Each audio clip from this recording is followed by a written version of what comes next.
আজকে আমি তোমাদের সাথে শেয়ার করব সাবুদানা পায়েসের রেসিপি। সবার প্রথমে আমরা সাবুদানাটাকে ভালো করে ভিজিয়ে নিয়ে যে দানাগুলো বড় হয়ে যাবে জলটাকে ভালো করে ঝরিয়ে সামান্য একটু নুন দিয়ে ভালোভাবে আমরা সাবুদানাটাকে মাখিয়ে নেব, ঠিক এরম ভাবে।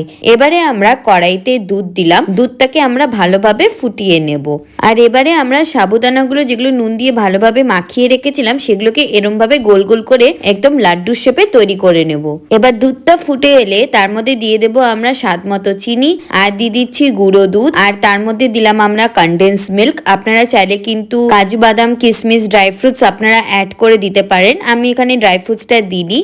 আর তার সাথে আপনি চাইলে কিন্তু এলাচির গুঁড়ো দিতে পারেন। এবার সব দিয়ে ভালোভাবে দুধটা ফুটে এলে আমরা যে সাবুদানার লাড্ডুগুলো তৈরি করে রেখেছিলাম সেগুলো এক এক করে আমরা দুধের মধ্যে দিয়ে আবার ভালোভাবে ফুটিয়ে নেব। তৈরি আমাদের সাবুদানার পায়েস। একবার অন্তত এইভাবে সাবুদানার পায়েসটা তৈরি করে অবশ্যই ট্রাই করবেন, খেতে অসাধারণ লাগে। আর আমার এই রেসিপিটা ভালো লাগলে অবশ্যই আমার চ্যানেলটাকে সাবস্ক্রাইব করে দেবেন। ধন্যবাদ।